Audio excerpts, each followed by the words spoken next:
Welcome to Thursday Night Knives. I'm Bob DeMarco. Coming up, the new Off-Grid Knives Grizzly version 2 in my hot little hands. Very excited about that. In Knife Life News, we take a look at Ethan Becker's new interpretation of the Nessmuk made for K-Bar. And then joining me at coming up here shortly is KC of Tempest Knives. You know him from KnivesFast and Tempest Knives. We are going to talk about the Jetstream, this awesome prototype I have right in my hands right here. I'm really psyched and honored to have this in hand. It's got a fly on from here. It's going to jump on the Jetstream and go elsewhere. But wanted to have Casey on to talk about it before I move it along. So I've been really psyched to have that. You're going to see I carry Tempest Knives a bit here, especially my latest Father's Day gift has been awesome. How's everyone doing out there? Thursday night. It is the beginning of the weekend, of course, and we have Dave with us. Evening, Blade fans, he says. This old sword blade reviews. Have a nice day. Good to see you here, sir. Good evening, Junkalos, he says. Dion Page, hello, Supreme Junkie. Jim and Mob O Junkies. Good to have you here, Dion. Patrick J. Dunn. Evening, sir. Good time, and just sat down to take apart my XM18. How that's a day old. Very nice. Yeah, I believe you ordered that right here last week. Byron Kennedy, good to have you here. Howdy, Bob, Jim, and Junkies. Thursday Night Knives, he says. Patrick Dunn says, just need to get out half of my tools. Yeah, right. No kidding. You got that spanner for the pivot. Mark Salva, good to have you here, Mark. Good evening, Knife Junkies. Well, good evening, sir. Hope you're doing well. Kay Mason's with us. Hello, Bob, Jim, and everyone.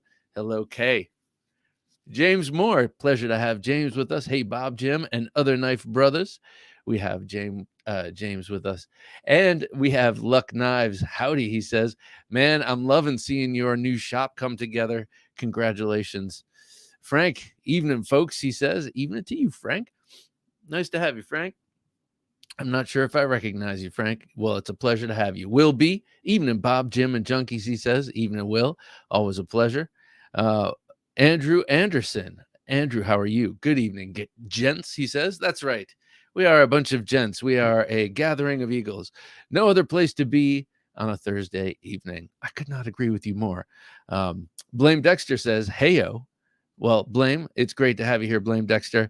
A door tried to kill me at work today. What are you talking about? Did you open a door with your left hand or something crazy like that? Brandon G, hi all, he says. Well, hello, Brandon.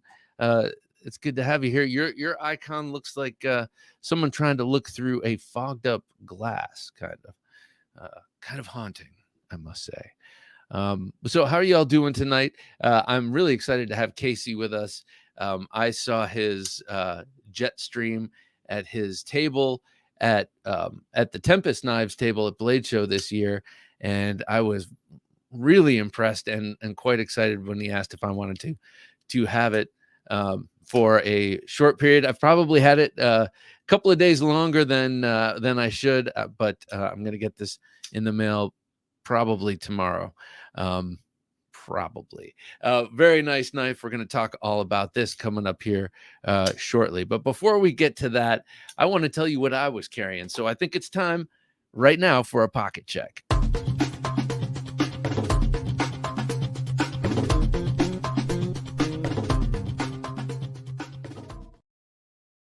I have the Ontario SP10 Raider Bowie out just because, you know, I've got tons of knives out here. But in honor of Ontario Knife that is closing down, 56 people losing their job, I wanted to pull this out.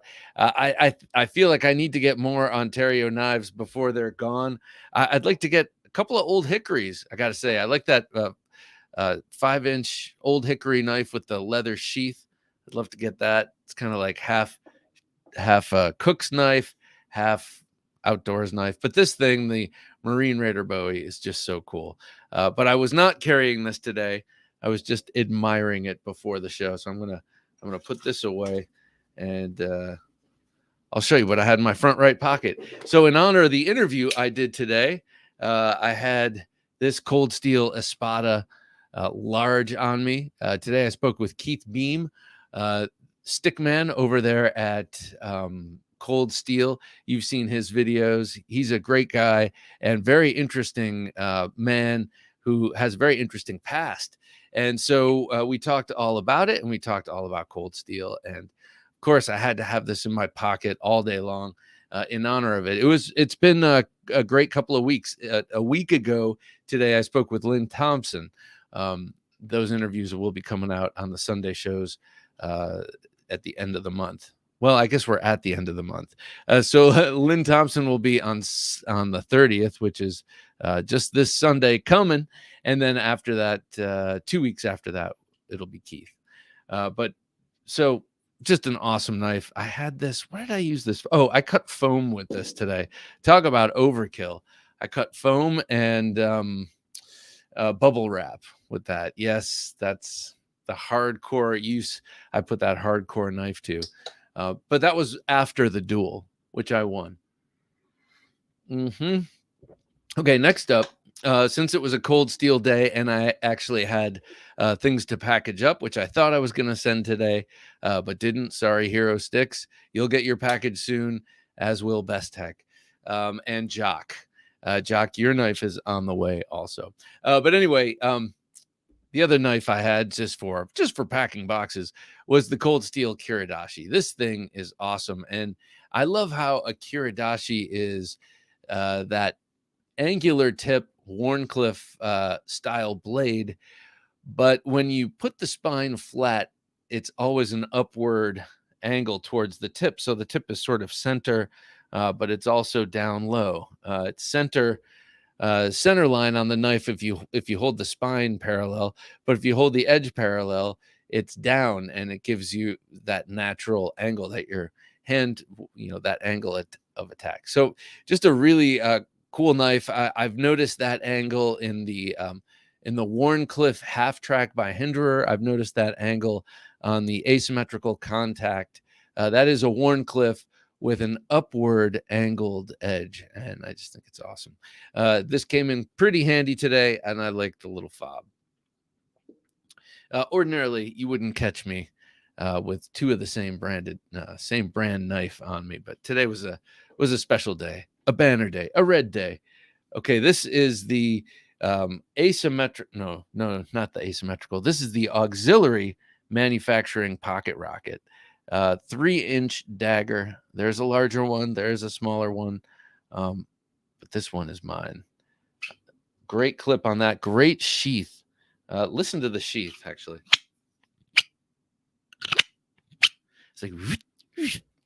It's like the plastic version of velvet. It just feels great. So auxiliary manufacturing, that's Michael Jarvis out of Reno, Nevada. He is just making some really beautiful knives. He's a former chef, started making chef's knives and then other types of knives followed. And these are what he's doing a lot of.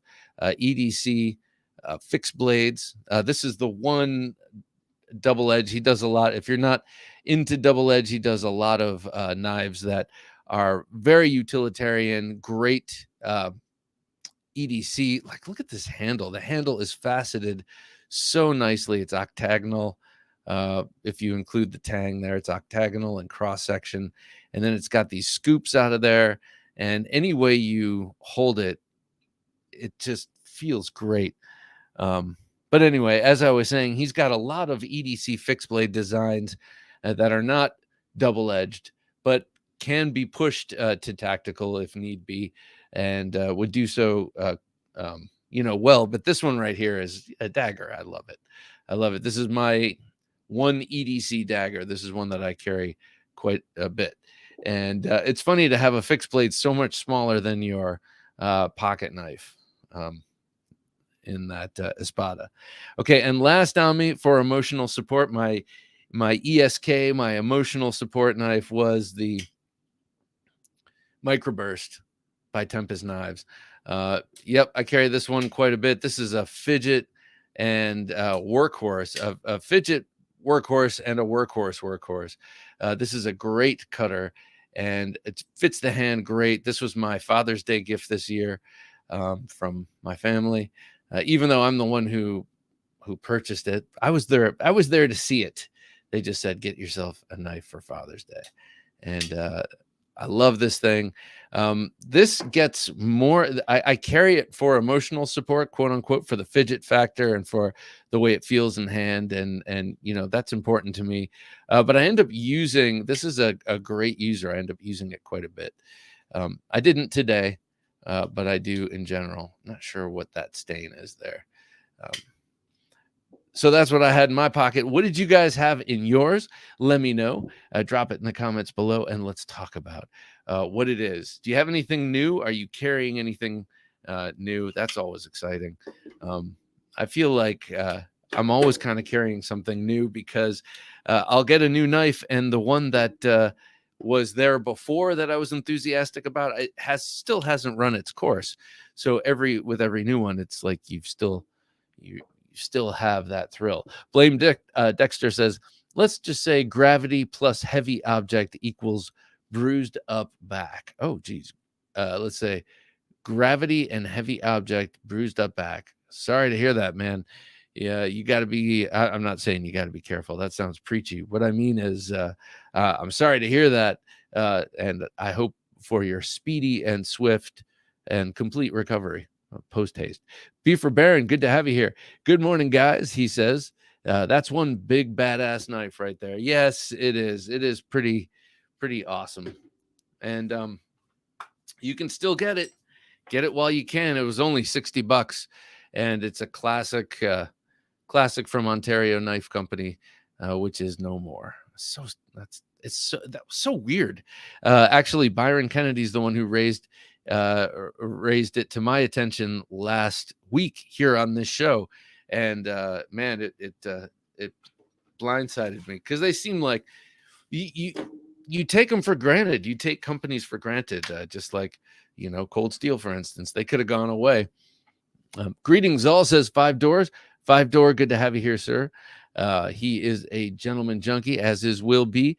I had my Demco 8020 Slim Riot Horizon C, right? Ooh, that's a good one. I used to have the Horizon C with the micro milling pockets, like almost like elongated golf pockets on both sides. I was always impressed with that. Anyway, Horizon C, Ziphius, that's a beautiful one. The Spyderco Shaman, the Concept Preta 2, that's a familiar one. The Axial Shift, the Spyderco Ronin 2, the Olight Baton 3, Arkfeld UV, and the Wee Baculus pen. Very, very nice lineup there, as usual. That Olight Baton, I just got a buddy of mine who lives up the street, who walks his dog at night and just had a birthday. I got him an Olight Baton, I think 3, but maybe not. It was probably less expensive than what you're carrying, but it's an Olight Baton. I think it's the starter model, basically. But he's not a gear junkie. He's a music gear junkie, but he's not like an EDC guy. So I'm excited to hear back from him how much he likes a small, powerful flashlight. Mike Flamian, good to have you here, Mike. Borka Folder, yow. Borka Folder, Randall 14 Attack. I will say it because it just sounds cool. Spyderco Arc and Victorinox Cadet. Same old. Oh, my one fault is that I'm just too much of a perfectionist. Borka Folder, my man, that is awesome. I love the stitch design. I love that Borka Folder that I think you might be talking about, that has that crazy shaped blade that kind of looks like a straight razor, but like a really cartoonish version. So cool. His knives are amazing. Robert Douglas, good to see you here, sir. Popping to smash the like and see us. Popping to smash the like and see us. Does that mean like you're coming in and you're hitting like and you got to go?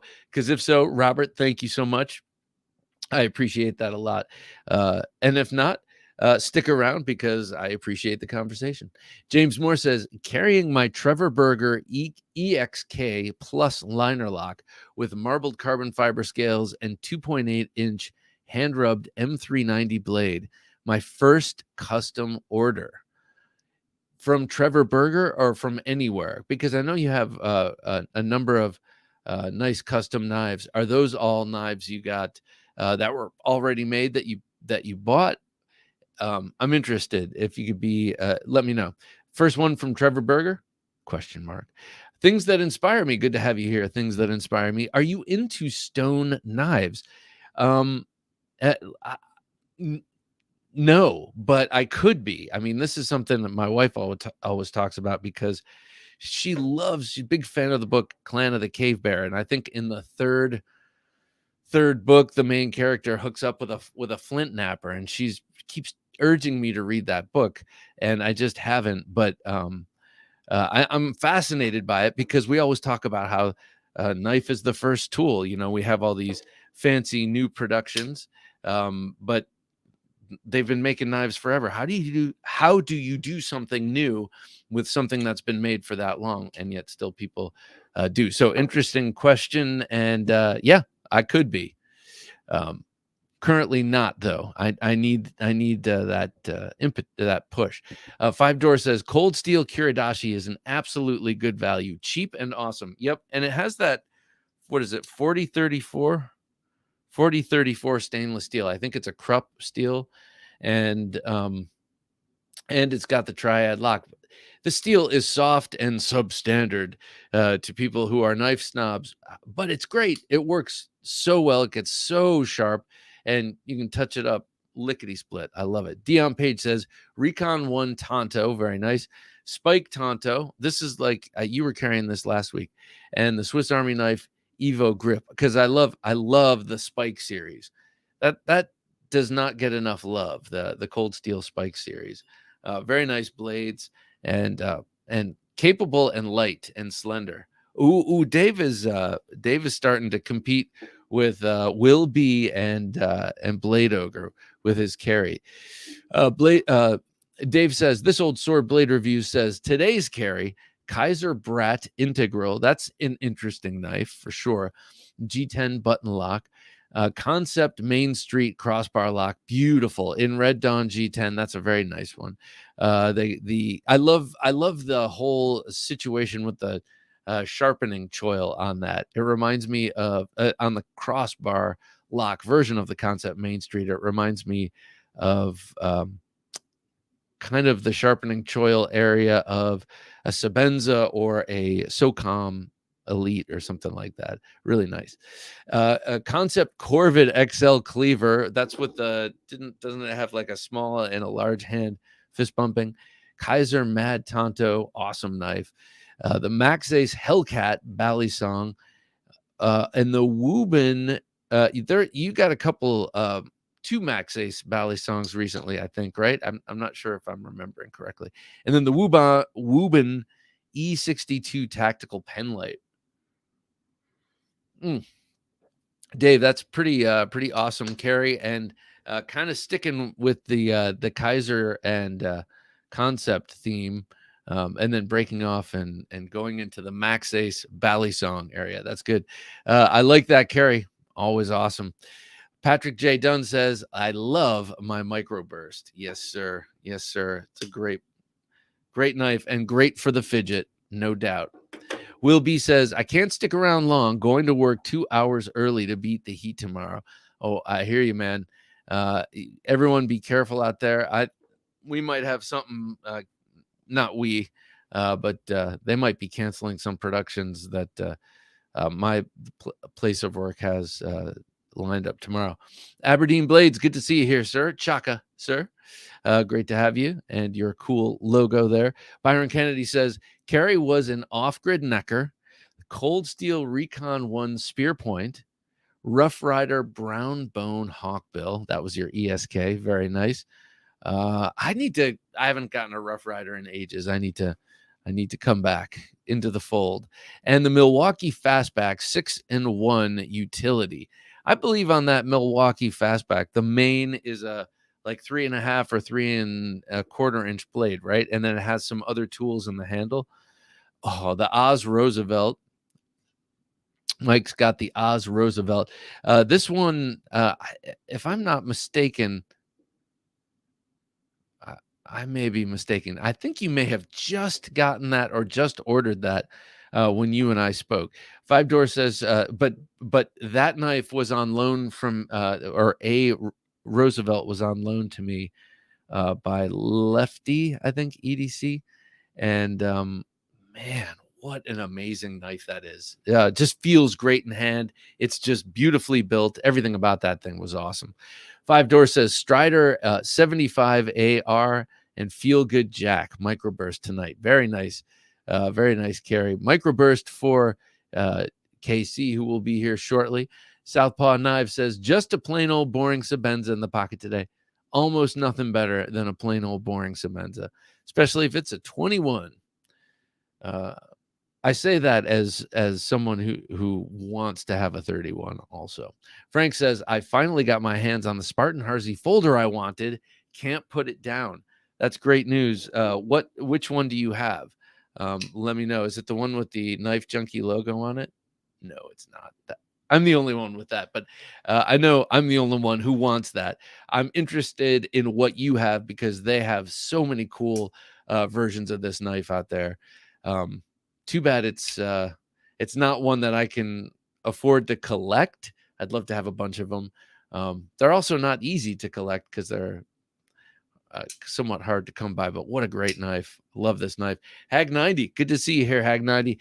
Hi, the Knife Junkie and the Knife Junkie fans. Hag, always a pleasure, sir. Let us know what you were carrying. Dion Page says, I got an old hickory 7-inch butcher's blade and double-edged pig sticker. Ooh, nice. The pig sticker went back immediately. The 10-inch butcher blade will be here soon. Why? What was up with the pig sticker? Just a piece of junk? Kind of stinks. Burnt Toast. Good to see you here, Burnt Toast. I had my Copper Creek Knives Saks prototype in 125 CR1. 125 CR1 steel, presumably. Fox Nautilus slip joint. Oh, that's a nice one. In 420 HC and Miguron Accuray. Also a cool one. Excellent. 125 CR1. Haven't heard of that steel yet. Andrew Anderson says Demco 80 20.5 for folder. Essie Azula 2 for fixed blade. Olight i5R EOS Father's Day edition for light.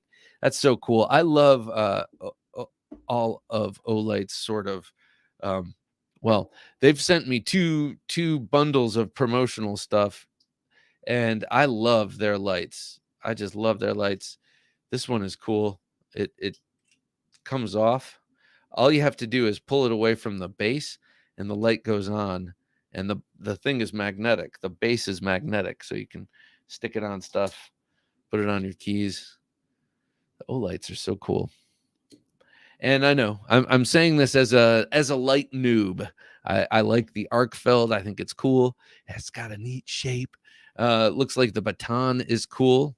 Baton, yeah, Olight baton, the one I just got from my friend. So I'm coming around. I will never get as nuts about it as I am about bladed and edged things, but I can see the appeal for sure. Hag 90 says, I've been using the Lion Steel D2, seeing how it holds up. Been cutting lots of stuff. The Italians, though they make very nice knives, I do know that they tend to run things a little soft. Is that right? I know they run their M390 soft, at least Lion Steel, or at least that's the word on the street. This is not from my own testing. But I'm curious if that's kind of a national trait. I don't know.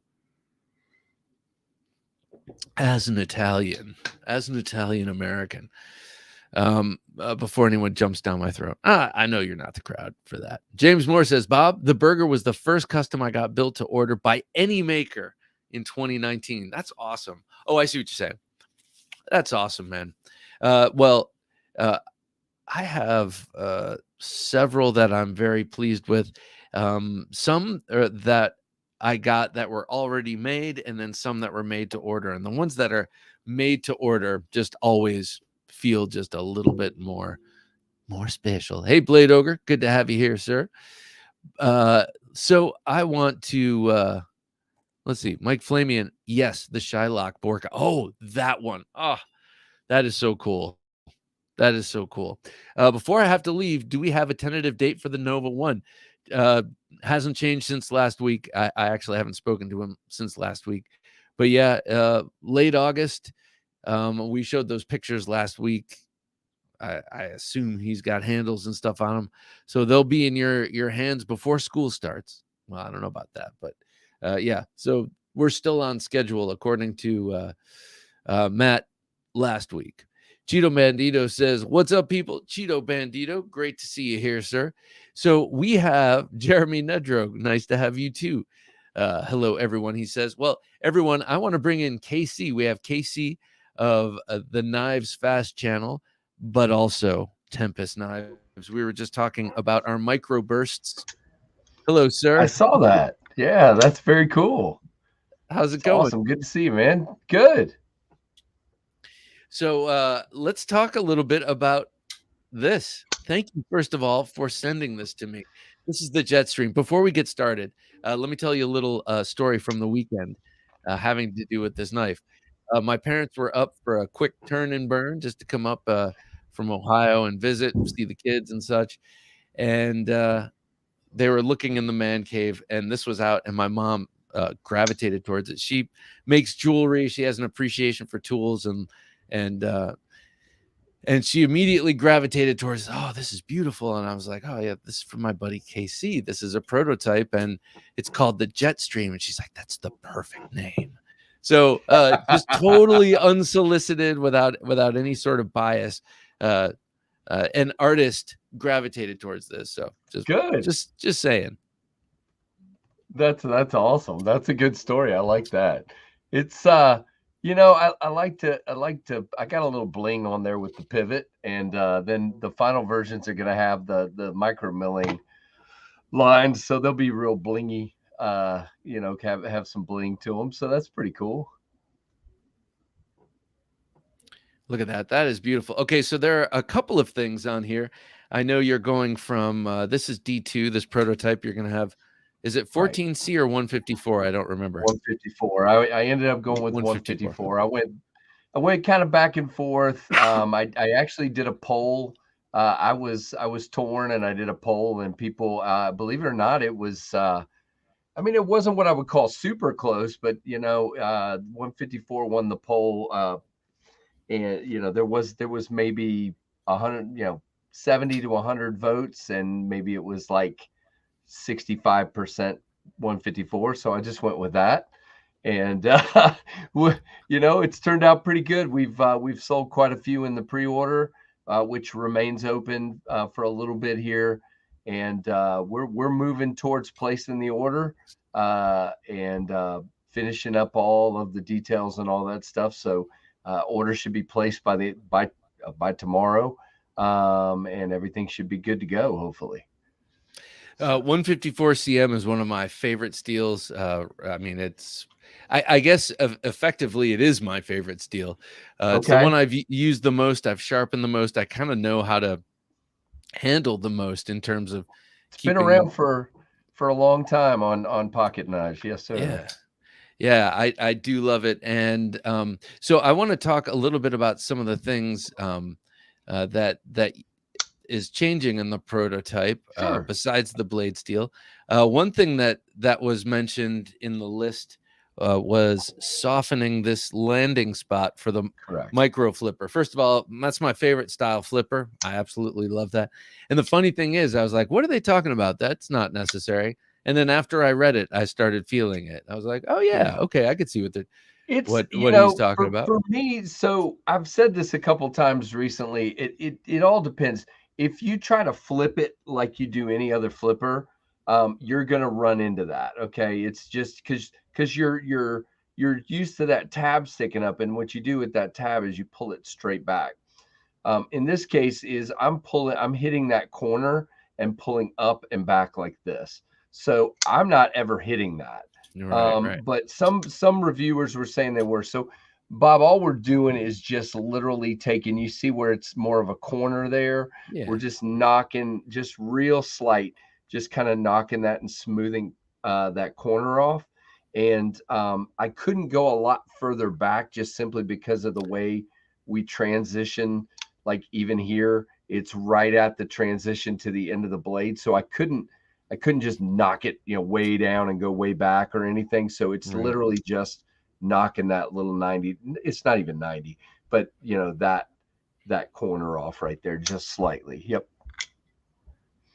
Yeah, you're showing it a lot better than me, but it's you just got to kind of get used to it. And for me, I don't really hit that. I'm Yeah. just coming up and around it, but I get it. So we try to listen to what people say, and some people were concerned about that, and so that's one of the changes for sure. The contouring of this handle, this is a very, very comfortable handle. I like the broadness of it. It's got a perfect width here, I get, or height, or whatever that measurement is, and it's got sort of your standard half-inch width, or maybe a little thinner. It's light. I'm a huge fan of titanium liner locks. I'm a big fan of this knife. I think this is going to be a big hit for you. I appreciate that. We've sold about 134 of them now, which is pretty good. I'm ordering quite a few more than that, but we're gonna have fun with it and do some things that are cool. And again, just trying to make it fun. So you were talking about the handle. I think it's interesting, I guess. And please don't take this as shade on anybody, because I love all kinds of knives. But for example, I was carrying the Mash today, the Devo Mash. Mm-hmm. Absolutely love this knife. Yeah, it's beautiful. But when I was kind of looking at this and thinking about what my knife, I'd already drawn the Jetstream, but I was trying to decide on sort of the dimensions of it. This knife, and I had a couple others in the Bridgeport 395, which is also a fantastic knife.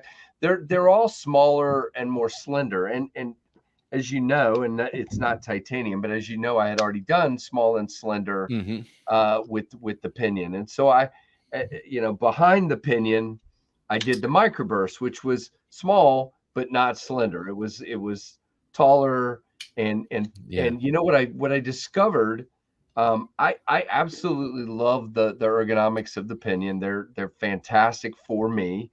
And I know a lot of people do as well. But with the microburst, because of it being taller, it allowed me to kind of get, I've got longer fingers. I've got, it depends on the glove manufacturer, either large or extra large. There is a fly in here. Good grief. Either large or extra large size gloves. And I found that being taller like that did two things. Number one, it allowed me to get a really nice grip, but it took that flat grind and made it even more thin as it went down, because it's so much taller. So I decided, hey, I'm gonna just go for it and do the length. This is the length of the pinion. It's 8 inches, but it's the height of the Jetstream. Okay. And so it just made sense to try it. And you're exactly right. It obviously it's not quite the same height, because it's a bigger knife, so it's a little it's scale, if you know what I mean. But yeah, in this case, it just fills my hand. And you're right, the contoured scales are great. And the only really kind of, and I wouldn't call it negative, the only thing that I noticed on this when I first got it in, it was not slick, but not super tactile. And so that's why I decided to add the micromilling, just to give it a little bit more tread, if you will. Good right. Comparison. Very nice. Oh yeah. Let's see. Yeah, it's interesting. Yeah, these are the same length and are just about. Sorry. Yeah, they're I'm slightly totally off camera. different. Just about, but these two knives, the pinion and the microburst, were really surprising to me in terms of, I got this because I really like the look of it. To me, it's got the cutting edge is the same profile as the 940, but to me it's a much better looking knife. It's And taller and it's a little bit taller and a little bit bigger than the 940, but yeah, it's got that same kind of cutting profile. You're right. and I had the chance to check it out. You sent me the prototype, so or a prototype, and I really liked it. So I got that one, and then the microburst. You know, I had the prototype, and when the pre-order started, I just wasn't in the place for it. And then when I saw it at Blade Show, I jumped on it. Father's Day present. I liked it. Yeah, That was a good Father's idea. Day present.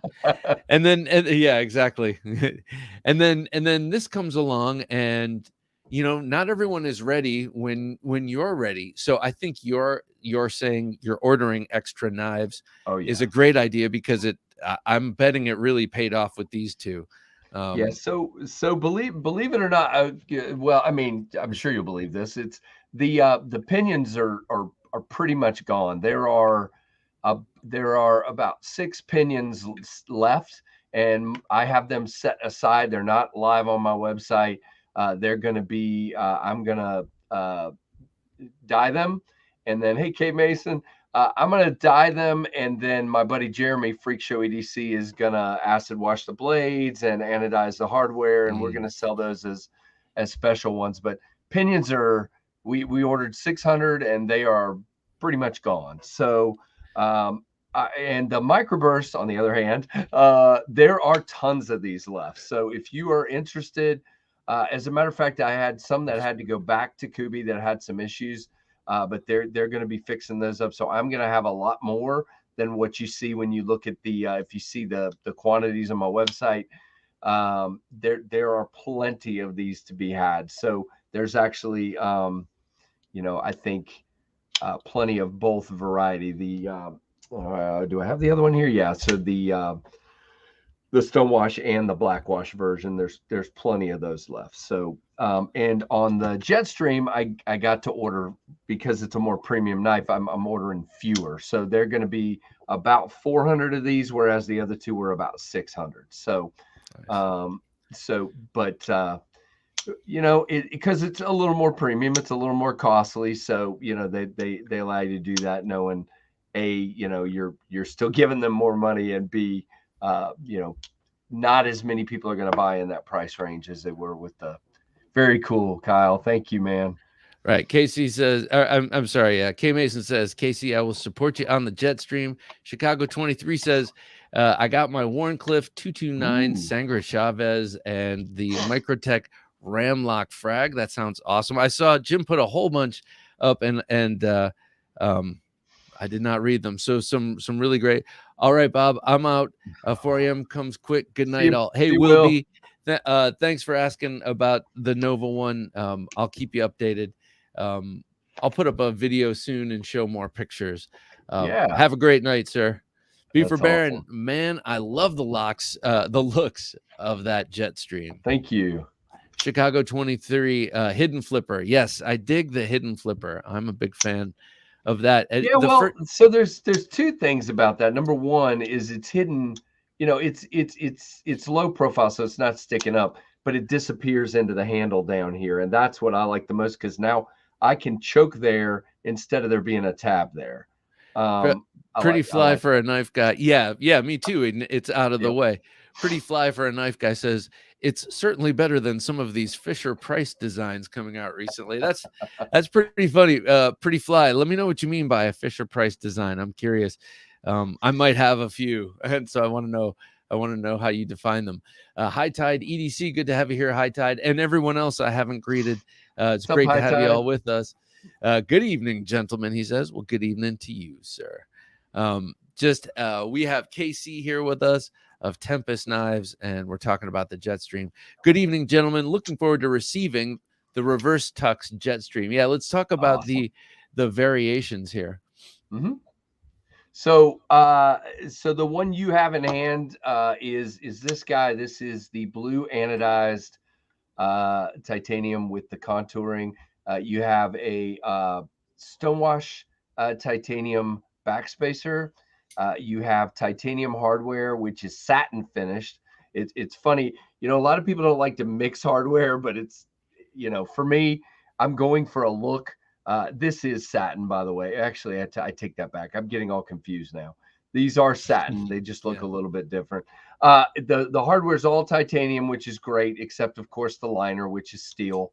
And the blade will be 154. And what you've got is stonewash. To me, Bob, I've been bragging on Kubi, and maybe I did too much bragging because now everybody's using them as their OEM and slowing me down a little bit. But uh, it's just the truth. Their stonewash is one of the best. I think they do a fantastic job. It's not too shiny. It's a little random, I guess you would say. It's not super consistent, but it kind of gives it this really neat look so that if you do scratch it while you're working, it's not going to be super obvious that you scratched it up or whatever. Right. I just think they do a very nice job with it in that regard. And then the second, and by the way, both of these are going to have the micro milling diagonal lines on them. And so you can actually see pictures if you go to TempestKnives.com.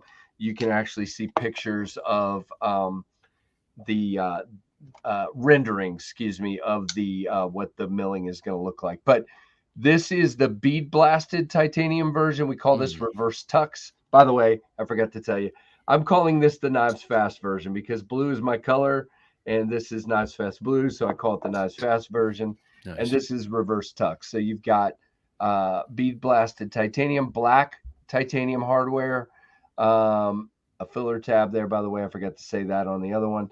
And then a black wash blade, which is coated black and then knocked down in the tumbler. They're very, very cool. So those are the two versions. I'm not ready to say, but there may be. I don't know. I'm entertaining the thought of maybe at least one other version down the road. But for this run, these are the two. For this pre-order and this run, these are the two we're doing. So Jim has the this is your website, right? And if you go see the fifth picture over down on the bottom, Jim, down there, yeah, click on that. There you go. So that's what the milling's going to look like on this guy. Nice. Again, that's a rendering. It looks flat. It is not. It is the same as this. It is contoured, but you can see there what the milling lines will look like. I think that's going to make. To me, that just kind of pushes it over the top. Yeah. So gives it a really premium look for a $130 knife. So the action is really nice on this. They do really well. The detents were a little light on the stonewash version, so we're going to dial those up just slightly. Want them to be nice and where you can operate them easily. So I don't want to go too far. But I asked them to just dial them up just slightly on this. But the black wash ones are just like money. They're absolute perfect. Yeah. 5-Door says add another pre-sale of the reverse tux. Can't wait. Awesome. Thank you very much. Oh yeah, I see that. Thank you very much. Appreciate it. That's cool. So yeah, that's fun. It's fun to watch. The other night, Bob, I don't know if you heard, we I wanted to get the pre-order in this week because I'm gonna be out of town coming up, and I wanted to get the pre-order done and in this week, but I wasn't quite at the point I felt comfortable. And so on last Friday night, my wife came up with this idea. Why don't you set the goal of what it'll be where you can place the order and issue a challenge? And what we did was Friday night we came out with a challenge and said, folks, we want to get to 130. We were at like 106 or something Friday night. And I said, I want to get to 130 sold so that I can go and place the order. So we'll do a big giveaway on KF Live Monday night if we can, if we can make it. And sure enough, during the stream, we pushed it right over, right to 130. And we're, like I said, we're at 134 now, which is great. I mean, it feels good, and we're having a lot of fun with it. So, congratulations. You want me to, Bob? We were talking about the changes. If you want, I can run through the rest of those. Yeah, please do. Yeah. So the other one, some reviewers were mentioning that their thumb tends to land right about here. And the jimping is, as you can see, just back here. There's a patch here. And it does, to be honest, if you're landing your thumb right on that patch, you're a little cramped. So we're going to take that jimping. You see right here where the hole starts to turn into a fuller, right there, we're going to take that jimping to right about there where my finger is. So from here to I love it. here. The sharpening choil was good for 1 or 2 sharpenings. I want it to be good for a lot more than that, so we've increased the size of that moon, the half moon there, Hmm. and you'll have a larger sharpening choil. Um, and like I said, the detent on the stonewash version up a little bit. Is that it, Casey? I'm thinking. I think that's it. Oh, and this knocking down this little corner right here. So those are the changes. Oh, and we made it clear last night there was some confusion between me and the manufacturer. It is a high flat grind. I swear to you, Bob, if I take a ruler and lay it across this, Yeah. I can see light through there. Yeah, it But feels slightly hollow. It but they're just by telling pinching me it. that it's flat, and I'm because I made the because I made the stock 3 millimeter. They ran a test program of they basically took the drawing and added a hollow grind to it, and it created a hole all the way through in the drawing. It would have just burst through. So they can't do a hollow. So it's going to be a high flat. But I got to tell you, it's a cutter how it is. It absolutely is. So That's funny. It really does seem hollow because you really can see light even through it. Lefty, even Kevin Lefty thought it was hollow. So we just, we had talked to Kubi, and sorry, I was trying to get something here. And I swear to you that we had talked about it being hollow, but they're like, no, it's always been flat. And I'm like, oh, good grief. So, Woohoo! More uh, jimping. Yeah, I agree. but yeah, I mean, it's just it likes to cut. So Yeah. I don't think it's going to be a problem whatsoever. It'll be good. So Oh yeah. Yeah, this has yeah, a a little more jimping for sure. this has a good crossover of like luxury and work knife to me. You know, it's with the titanium and just the feel of the contoured handle and the really nice action. It has a very luxe feel. But yeah, it's a real cutter, and it's a pretty clean design. So Yeah. you kind of get the best of both worlds. Yeah, that was, and again, that's with me, I usually try to create knives with more than one purpose in mind. Like I felt like the pinion was a great work knife, but would also double as a very good EDC knife. And the other way around, I feel like the microburst is a very good EDC knife that doubles as a very good work knife. Jeremy, who I mentioned earlier, Freak Show, he works in a factory where he's cutting those thick corner cardboards. You know what I'm saying? Yes, I do. He's Yeah. cutting those all day long, and he Oh my says this God. guy just goes in there and just Glides you through know it. glides through it, tears them to pieces. And so I guess my idea with the big size of the Jetstream was work knife first. But again, I especially when that micro milling's on there, this will be a gentleman's carry. It's a larger gentleman's carry, but it'll be something you can carry for fancy day too if you want to. So what inspired the titanium handle overall on this one? Uh, because the first 2 knives I came out with, I did in G10 and then micarta, My kind. and all I heard was, "Please do please do a titanium knife, please do." So it was just in response to what people were asking for, and and then when I decided I was going to do a titanium knife, I wanted to do the right titanium knife, and that was the process I talked about earlier about trying to decide what I wanted it to be. I didn't want it to just be another voice in a crowded, um, small titanium knife. I wanted to do something that fit kind of what I enjoyed and hoped that a lot of other people would enjoy it too. And again, I think I based on reactions at Blade Show and those of reviewers, it's not ultra big. I mean, it's a reasonable sized knife Yeah. that's just a little bit taller and feels pretty good in the hand. But I think I think that's where the market is right now, Bob. I think people really want titanium folders right now, but they want them in an affordable price range. And again, that's why I struggle with whether I did the 14C, but I mean, 14C still would have been 120, 118 to 120. So it would have been, so to me, going up $10 and doing 154 made sense to me. But I guess my focus was keeping it as affordable as I can, finding a steel that people could get behind, and going for it. So. Yeah, And I love you 154. I mean, oh yeah. I think some people have forgotten 154 because 14C's become kind of the trendy thing, but I think people have forgotten that 154 is a very, very serviceable, very good steel. You do a titanium liner lock, something I'm a big fan of, and so I'm curious what people out there think. I am really loving that I'm seeing a lot more titanium liner locks coming out. What are people thinking out there in terms of liner lock or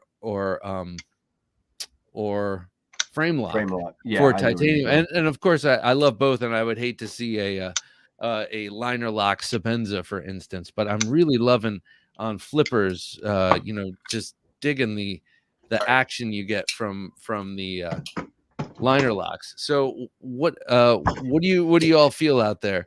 Liner lock or titanium frame lock?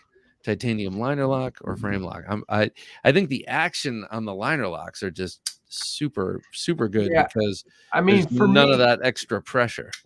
right. It'll be interesting to see what people say in the chat. I think it's intriguing to me Hey, Paul. because so many titanium frame locks, Hey, they Quack. make the lock bar so substantial that you end up putting pressure on it, and it makes the deployment tough.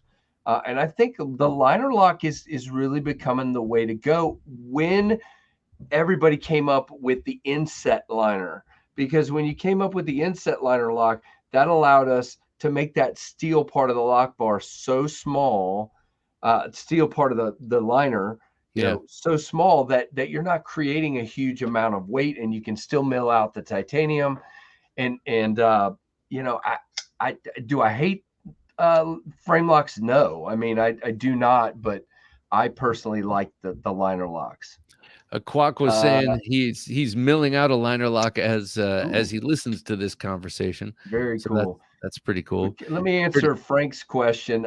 Frank, you're exactly right. So when I got it in hand, um, when I got it in hand and realized it was a little smoother than I wanted it to be, I had just gotten in the titanium Kubi KU 360, and I immediately emailed Kubi and said, "Can you do this on the Jetstream?"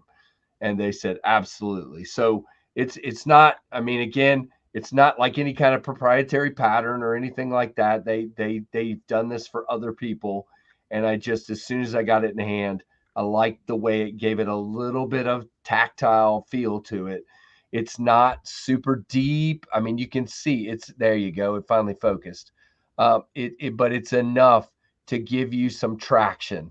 And I think, like I said, it just looks, it looks great. And by the way, yeah. Bob, speaking of frame locks, this Oh one yeah. is a frame lock, and because it's a bigger knife, I can stay off that lock bar pretty easily. It's not Right. so Yeah, yeah. hard for me. You can see there, it's not so hard for me to stay off the lock bar. So, but a lot of smaller frame locks, I have a hard time. I have a real hard time with. Yeah, me too. Um, James says, yeah, the small, slender ones. James says, generally, I prefer liner locks, but have plenty of great frame locks and a nice inset lock from Walter Randolph. My one tie liner lock is my Shiro Custom Division F3 whew, NS. Very, very nice. yeah, Uh, that sounds cool.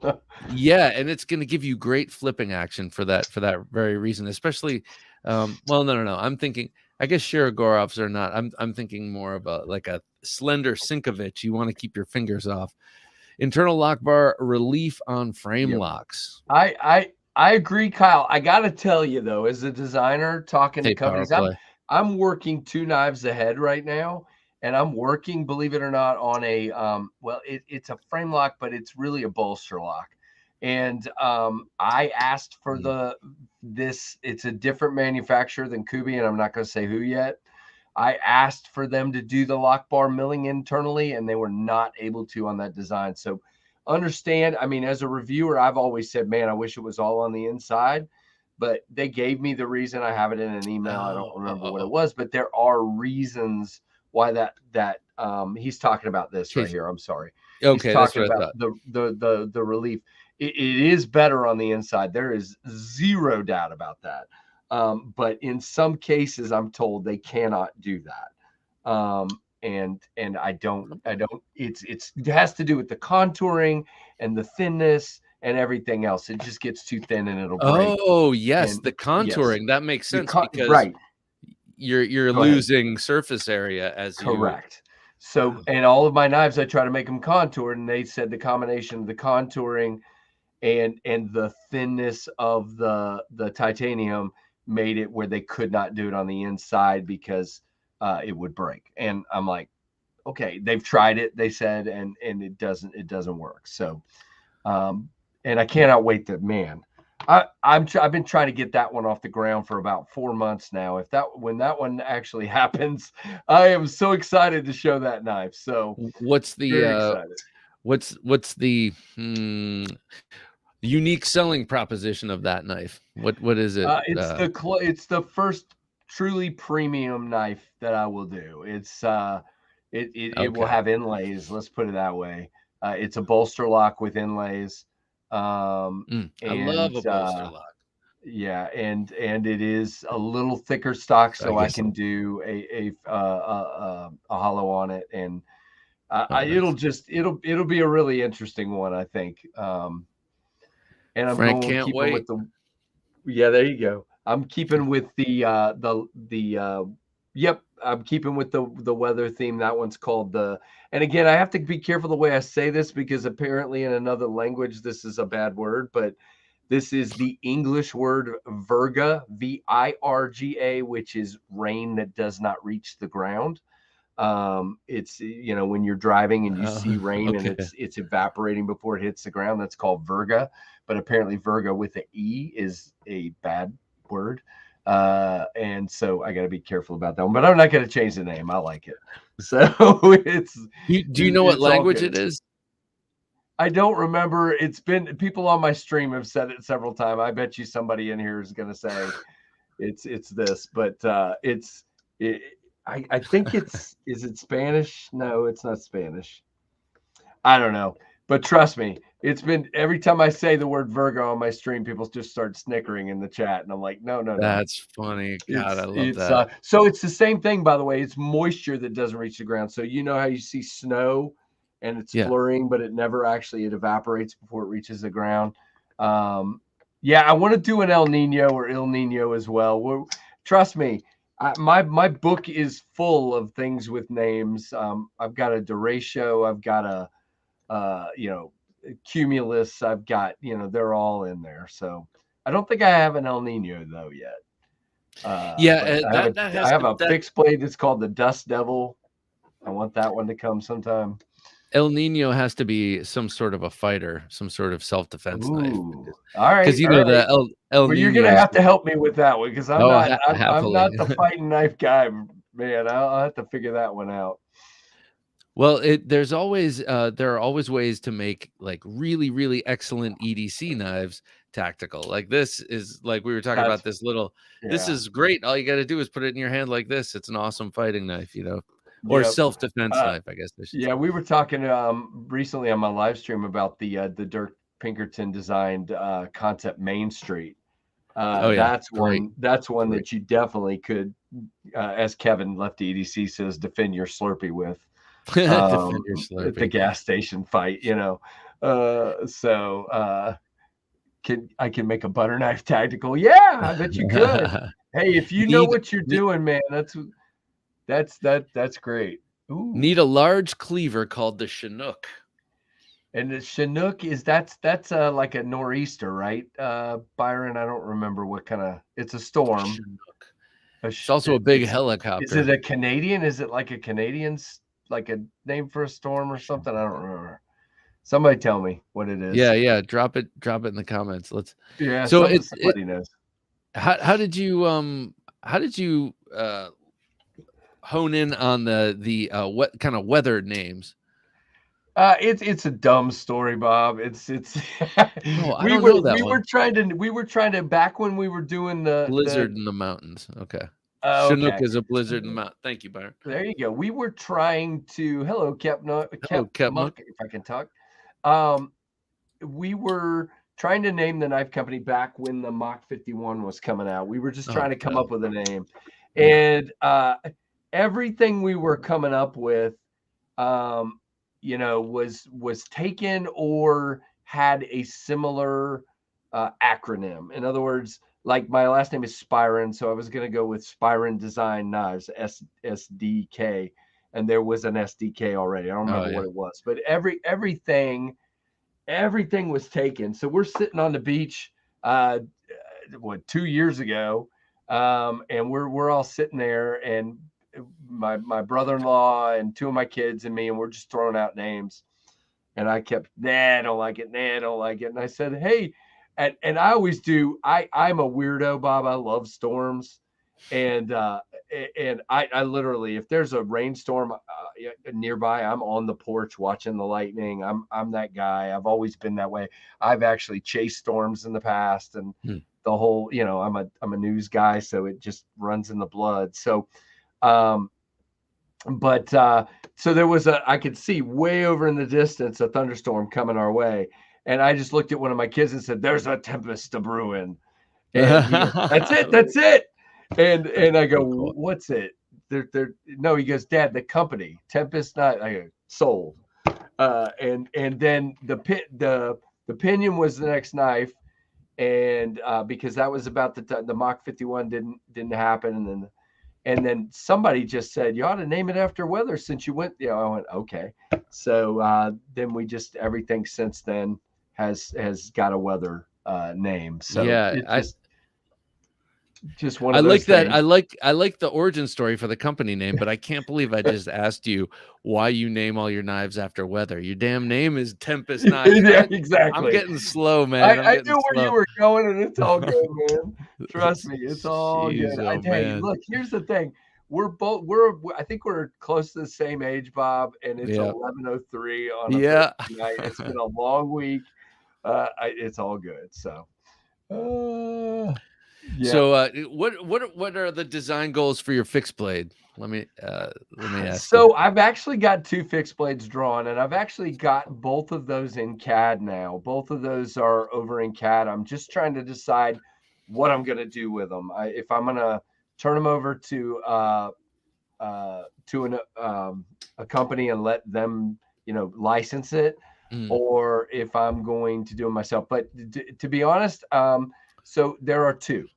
Number one is a reaction to, so all of a sudden, all kinds of companies started making small, real concealable fixed blades that were pricey. So, for example, you got the I got this, and I love this little guy, the Hoback Goliath. But this is like a $250 knife, I think. Yeah. Which is, for what it is. I'm not against that. I'm just, it's hard for some people to even think about paying that for a small fixed blade. You've got the Chickadee from Jacob B Creates. You've got Cerberus is doing a small one now. There's 5 or 6 companies doing these really tiny, easily concealable, very thin fixed blades. So I just said, I want one that's affordable, more affordable. So the one I'm working on is those kind of knives with my take on them. Big time. It's definitely, when you see it, you'll go, that's Casey's knife.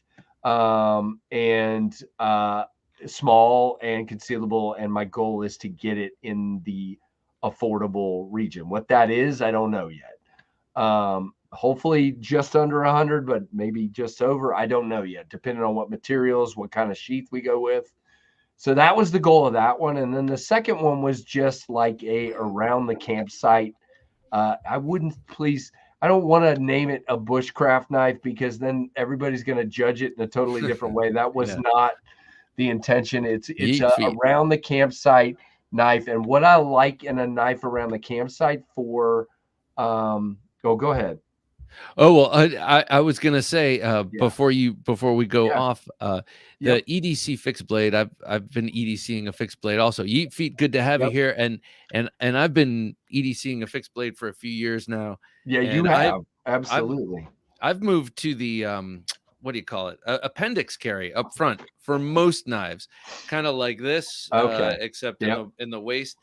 And then there are a couple of knives that I'm really loving this horizontal carry, using this sort of Yeah, uh, the soft loops are a good one. That's kind of what I was thinking for the one I'm designing is soft loops and a Kydex. But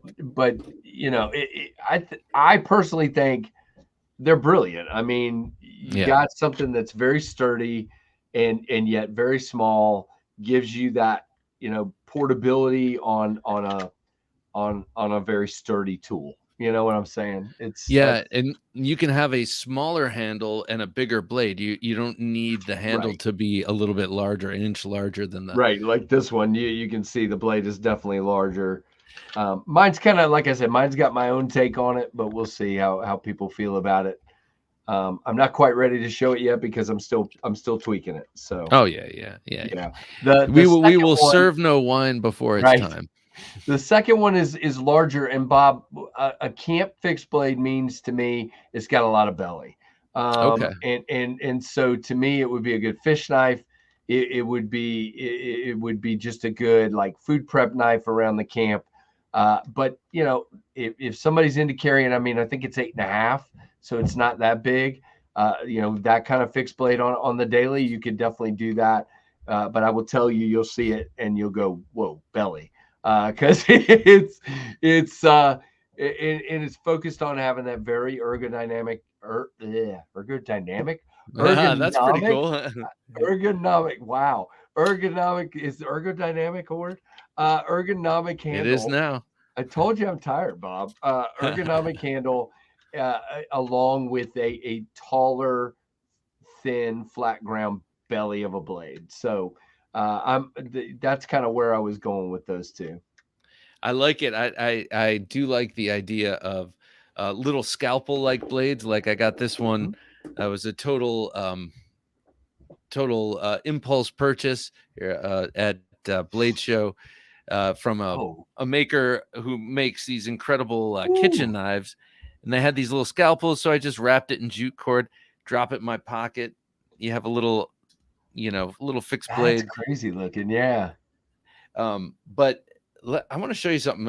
And look, I don't want to hold you when you're ready to go. You let us know, I'm good uh, for right now. We'll wait a because little bit longer here. We're having because fun, Bob. I know what it's And like.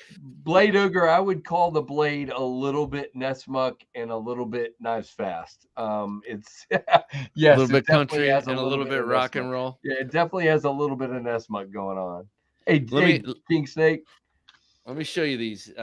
I just got this from Off Grid Knives. Ooh, This is gosh. this is their version 2 of the Grizzly. Yeah, okay, there we go. Version 2 of their Grizzly and the gray wash and coyote handle. This is the first version.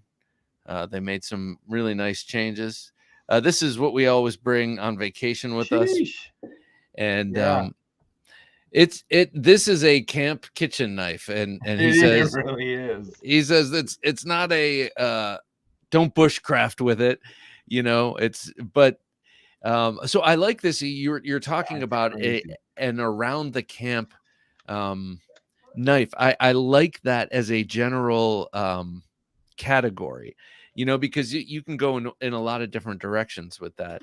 But really the primary purpose of something like that is a do it all.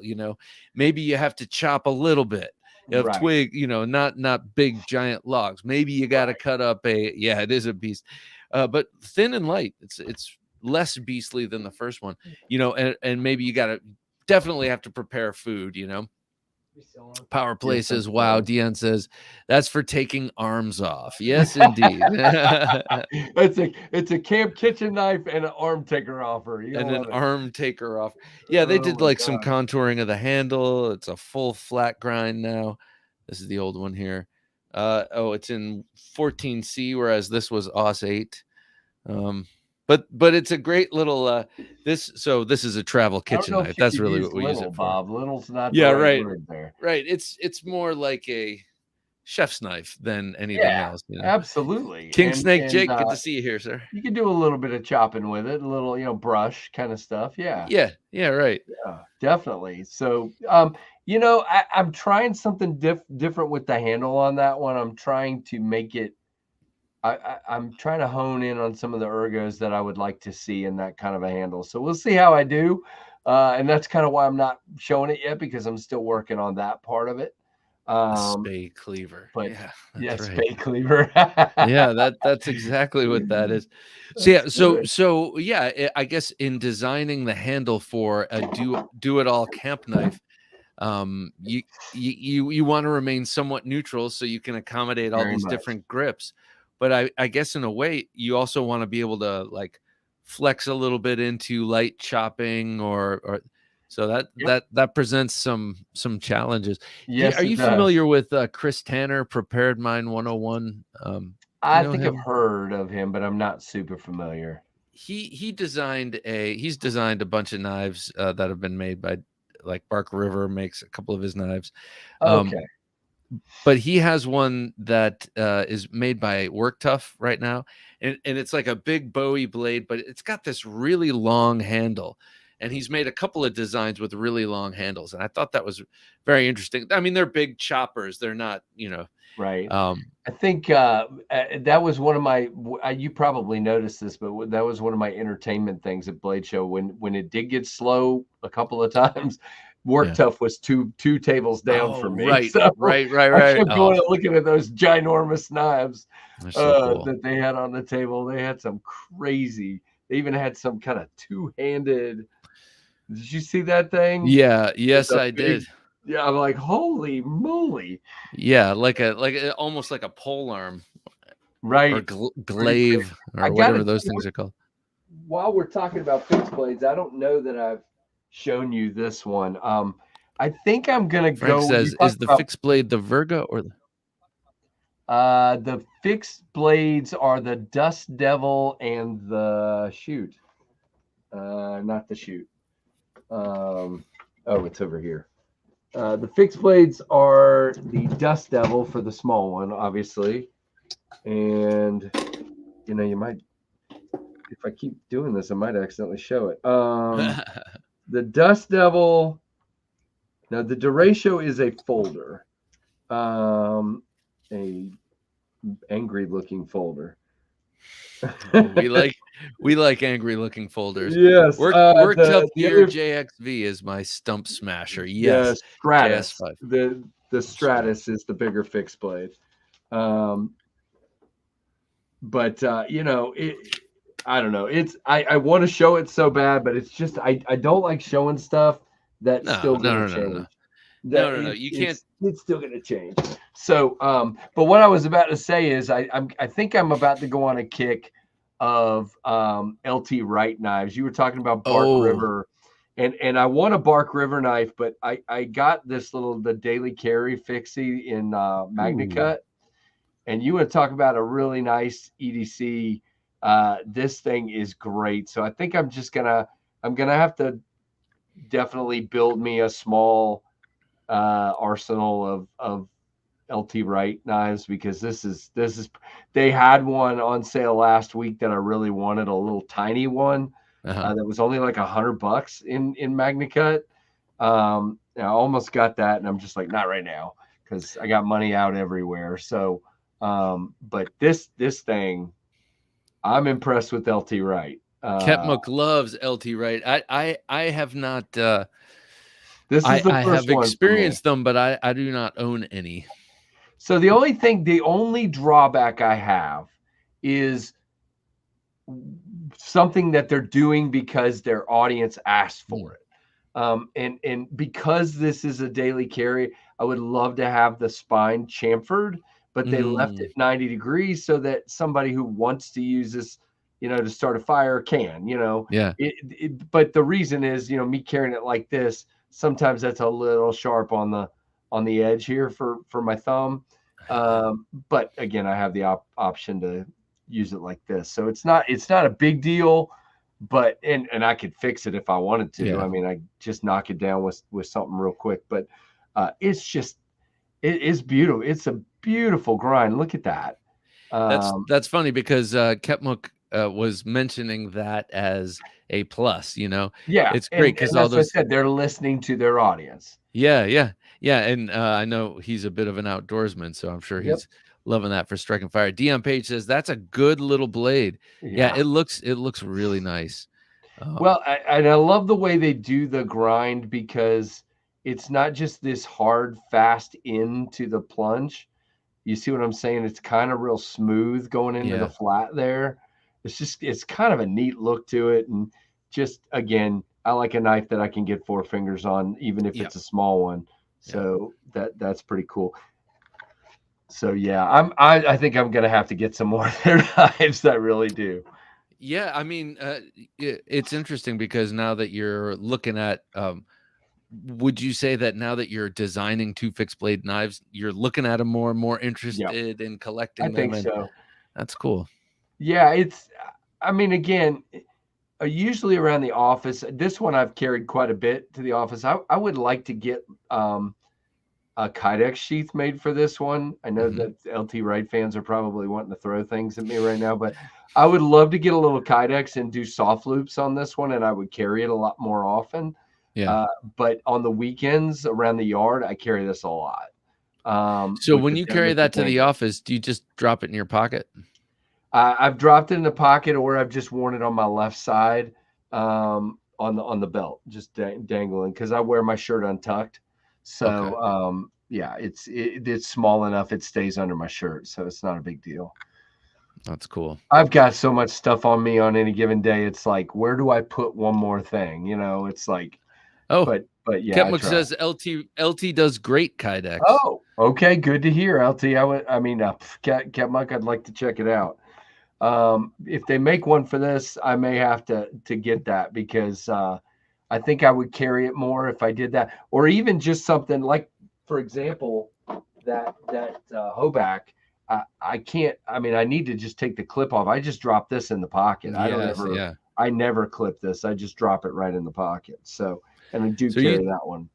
you have like a porta brace bag and a utility belt and all that stuff on you, and so you can hide a knife. Is that what you're saying? Like, Oh no, with no, your no. with your I work? no, I'm an office guy these days, so I Okay, don't have all that stuff, but you I have used a to be out. backpack I put stuff. Yeah, oh gosh, I used to have all of it. Oh man, And when I work on the weekends, like I do sporting events a lot, I'll definitely I will carry this a lot for those events. Nobody looks at you twice with something like that. Um, that's cool. and that can either go in the bag or on my hip. But I'm just saying, I've got knives and multi tools and Oh yeah, yeah. flashlights and uh, I also always have my Leatherman micro with me every day, and Hank, and I mean, I'm just saying, I got a lot of stuff. Right, Pen, right. The full yeah, complement of gear that you BBC need gear. just to get through a day. Yeah, right. Yeah, my wife Uh, thinks I'm crazy because she'll go, "You got like 10 pounds on your hip." I'm like, "Yeah, pretty much." Yeah, well, you see what people do with pens. They do all sorts of nasty stuff with them. You carry your own pen. They, you know, Oh yes. there's certain Yeah, things you no, want to use your own. I was at the CVS drive-through getting medicine for my wife yesterday, and they hand you that gross looking white CVS pen that's brown. And Ugh. I'm like, it's clipped to the clipboard. I just leave it there, pull mine out of my shirt pocket, sign it, and Yeah, give it back. yeah. But I'm having to touch the clipboard, so what's the difference? But Frank it's Frank just asks, "Do you use any sort of EDC organizer with all that gear?" I need to, Frank. So there's so many options out there. I just haven't gotten to the point of deciding what I want. And so people suggest stuff all the time. I just need to break down and buy something. And so yeah, I need to do what I did I don't have it. Well, yeah, I do have it. So I bought one of these, and then when I Yeah. realized that this is a Maxpedition, when I realized it was too big, I ended up using it for charging cables and a battery and stuff. And so I don't. But I'd like to get a small one of these, like the Data Crew. But every time I try to get one of those, they're out of stock, or I'm too slow to the draw. So I'd like to get a small pouch like that to carry. But this guy's, when I got it, I'm like, this is way too big, way too big. So I this goes in my bag with all my chargers and cables. And I think that's the one that I keep. That's a Maxpedition. I think yep, that's the one that I keep in my bag. What at a certain point, I was like, I have a backpack with 3 pockets, and each one is just like a junk drawer. And each right. one of those pockets needs to be organized because it's all useful stuff that I need. But when you have to sift through it and pull, you end up looking It's like a lot for sure, very much so. yeah. Yeah. So Frank, the answer is I need to do that. Yeah, just to have a way to keep it from rattling around everywhere too, Yep. So I'll tell you what I do with my Micra is I wrap it up in my hank and then tuck that in the bottom of my pocket. And that's not ideal, but it keeps that from getting all banged up and scratched up, because I've got a blue one that's got KnivesFast on it. So I try to keep it all nice and pretty. Oh, nice. But I use it all the time. And usually end up carrying a Jack Wolf down there and a leather slip next to it, and that kind of thing. So, yep. The Micra is Micra is a pen? Oh no, I'm sorry, a Leatherman Micra. That's the the Leatherman. Okay, yeah. The little small Leatherman. I've got 3 of them. I've had a Leatherman Micra in my pocket probably for 5 years in a row, pretty much every day. It's got the bigger size scissors. It's a super useful one for me, and I mostly use it for the scissors. Are you at all a Leatherman liker, or have you seen these garage projects? Oh no, I'm not one of those. No, I've seen them, but I'm not that guy. I've got a Wave and a Micra, and that's it. Yeah. And the Wave is pretty much, I tell all my friends, to me, Leatherman made the Wave, and I didn't see a need for a different one, because the Wave is pretty much my favorite multi-tool I've ran across. So alpaca pouch, I've seen those too. That would be a good one to get. Pretty Fly for a Knife guy says, I carry the small alpaca pouch. It holds my QSP Penguin Mini, Olight Opry, SOG Mini multi-tool, Zippo magnifying glass, eye drops, chapstick, house keys, and Devo bottle opener keychain. Oh, I got that keychain. That's a cool little pouch. I need to check that out. What did you just unsheath and hold in reverse grip? I was playing. I just was joking around with the with that Hoback Goliath. Oh, I love it. Well, because I was reading and I was seeing. Oh, I mean, that's the first thing I did. Testing to see if you could do it. It's such a small grip, but yeah, you definitely can. You can always do it. Look, you can do it even with the innocent-looking microburst. Yeah, these actually microburst. What's that? He's defiling the microburst. That's not good. This one right here is good self-defense right here. The pinion. I happen to have the Grant gripper with me. This guy would. Love that. Would definitely be one that, if you knew what you were doing, you could use for self-defense. Yeah, no doubt. Even if you didn't know what you're doing, you could probably probably figure it out pretty quick. I definitely don't know what I'm doing, but you definitely could. It's stuffed and fits in your backpack. Cool. Yeah, that's how I do mine too. It's like having a little pillow of cement in my backpack. Not sure what we're going to be giving away, but my birthday is actually Thursday, August 17th, so we'll be giving away something cool. All right, Gentleman Junkie. I will be turning 50 on that evening, so we'll see what we give away. And about 2 months later, I'll be 50. So right on. Okay, all right. I got you by a couple of years here. The Gen X showing their stuff here. Well, on my stream, everybody calls me the boomer because I forget stuff all the time, and Boomer. it is what it is. Yeah, I remember being on your stream and being called a boomer as well. I Yep, think yep. people They're think they're a it's bunch of funny when I crazies. can't remember stuff. K Mason says, Exactly. I've been carrying the Leatherman style CS for over 15 years. Wow. Tweezers, screwdrivers, scissors, and small chisel ground blade. Yeah, I love those chisel ground blades. I got to say, I have the little micro, mic. I'm not sure what it's called, but it's a very, very small pliers multi-tool Leatherman, and it's got Oh, the chisel ground. I love those little things. Actually, that is in yeah, my little in my little case. Hey, what did you heard about Ontario Knife, right? yeah, Closing its yep, doors. Isn't that yeah. sad? Woo! Yeah. This So is you would have I sound got pick this when I was Ontario. in I got this in high school, or no, like middle school. I or something like a long time ago, and yeah, after I saw Conan the Barbarian, I got this, and at an Army Navy surplus store. This has been in my family. My brother had it for years. Made this nice leather sheath for it. I'm like, Vic, that's mine. Mhm. I reclaimed it. Done all sorts of stuff with this. Chopped a large oak tree that fell across a path with this. This is like one of the greatest edged things I've ever had. It's been with me for longer than pretty much anything I have here, and it's sad to me that they're closing Yeah. Well, what's sad shop. is that there were probably people still working there now that worked on that. 56. Yeah, and Oh, yeah, I yeah, mean right. there were some long-term employees there, and it's pretty sad to see that happen. And I've heard so many different things. I heard Blue Ridge was just buying the stock and the name, and they were letting the factory go. And then I heard uh, I was just kind of browsing around, and I saw one channel saying that he talked to somebody at Blue Ridge Knives, and they said they'll be making more knives down the road. And but Blue Ridge is a That's distributor, so cold that'll be comfort. interesting. Yeah. Yeah, it feels like it feels a lot like the cold steel thing to me.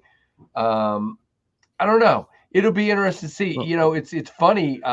They must not have let the employees go yet, because even on their Instagram today, they were advertising an S35 VN Rat 2 in red, a Rat 1, I mean, in red, and I'm like, okay, this is weird. We got this news, and they're posting on their Instagram. So I don't know if that's Blue Ridge yeah. posting, or if that's I don't.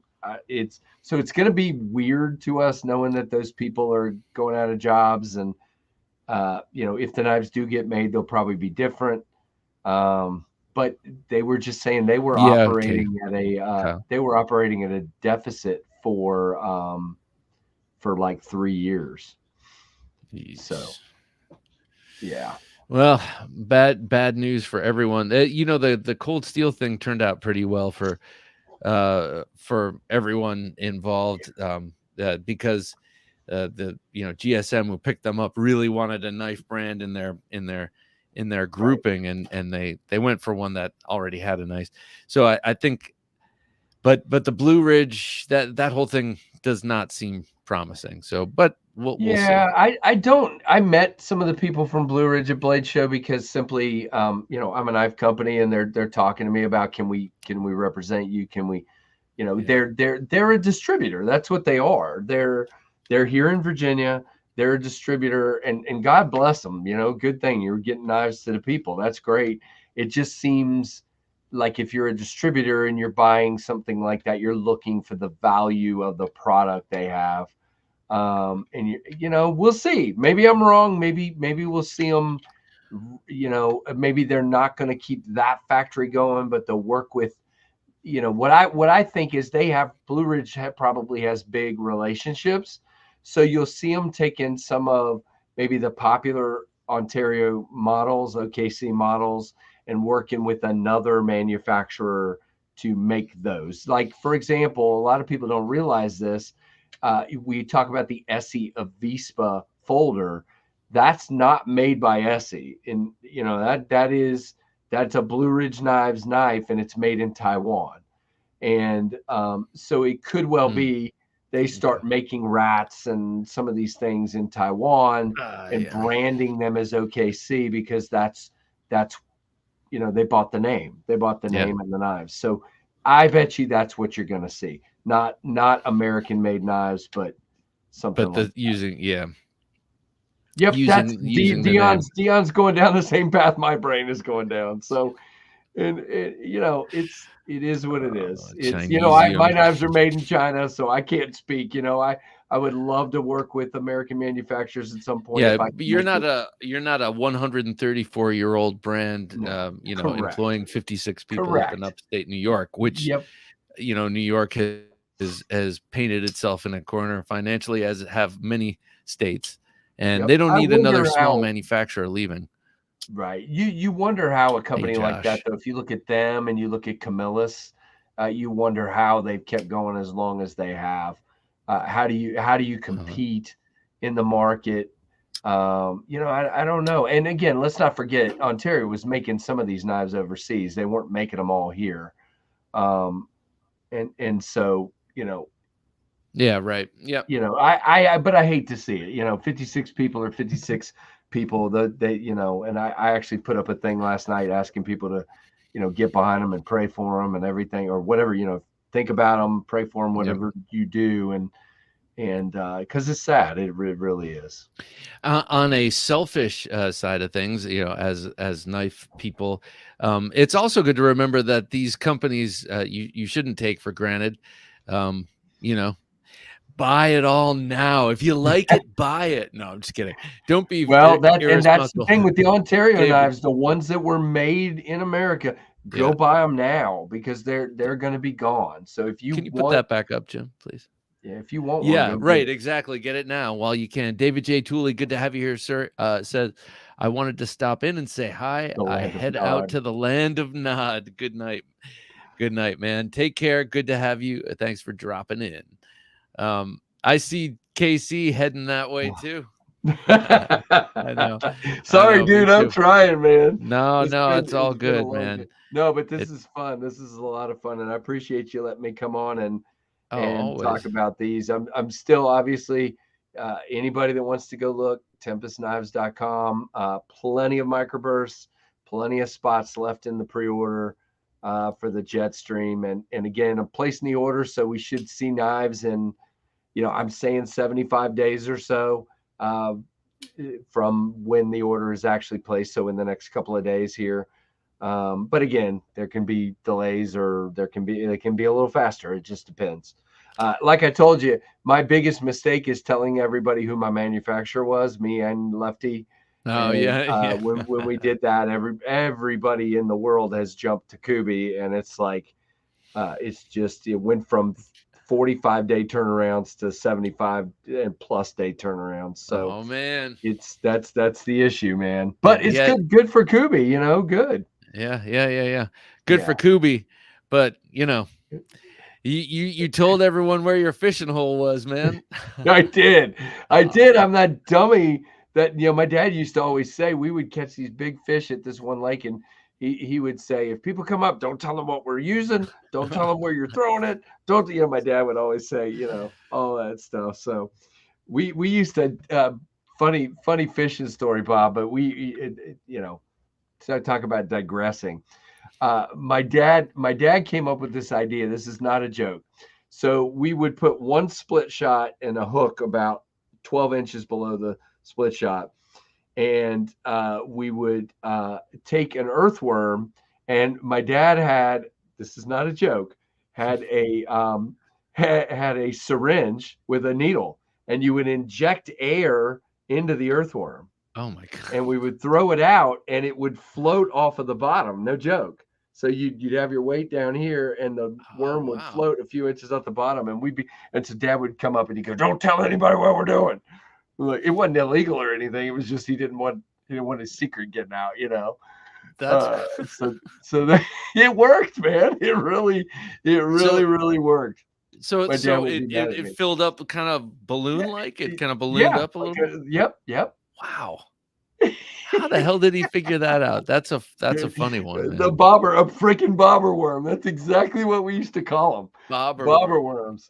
Yep. And it was, I don't know if he got it from somebody or if he came up with it. I don't know. I was like 9, 10, 11, you know. It's out now, says Josh. My dad's been dead for a while, so he can't come after me. But Dion's gonna try it. Exactly. Oh my God, I love that. Frank says, I heard about that before, but I always thought it was a myth. Now they wouldn't stay inflated for a long time, so you were hoping to get hit, you know, shortly after you threw it in.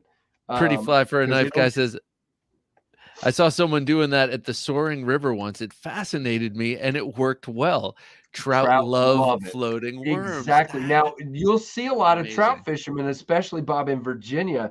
They buy those little pink rubber worms and they deliberately float them down a stream. You'll see them. They kind of take their pole and they make them float like that. And that's exactly right. Trout love that stuff. And because if you think about it, even lake trout came from a stream at some point. That's so knowing nothing about fishing, really, I always assumed that trout just went after flies and flying insects because of fly fishing. Right. Yeah, I'm not an angler. It's right. I do. And the Spirion worm. Look at this. I've seen the Spirion worm. Heard here first. Go Dion. Wait, who right before him said? Oh, right here. Thank you, Jim. Kim Mason says, I have a little kit to blow up worms, but never tried. Oh, I have seen a little kit. It's seen a little kit. That is so funny. It was something my dad just so we had, think about it, Bob. This is hilarious. So we're in California at a little lake just outside of El Cajon, California, called Lake Jennings, and we're at this lake. And in our tackle box are hooks and bobbers and line and syringes with needles. Yeah, right. My God. So it's like it started as a wholesome family afternoon. Exactly. Piles of like 4 or 5 syringes with needles in there. And Dwayne said he's been doing it since he was a kid. There you go, Dwayne. Yeah, that's when my dad and that was before that. All we had ever used was salmon eggs. That's right. And when we came up with that, we stopped using salmon eggs and doing that. So, yep. Pretty Fly for a Knife guy says he can find those kits on the streets of Portland. Yeah. That's kind of what I was referring to. All right, my son's telling me good night. Good night, dude. Have a good one. Good night.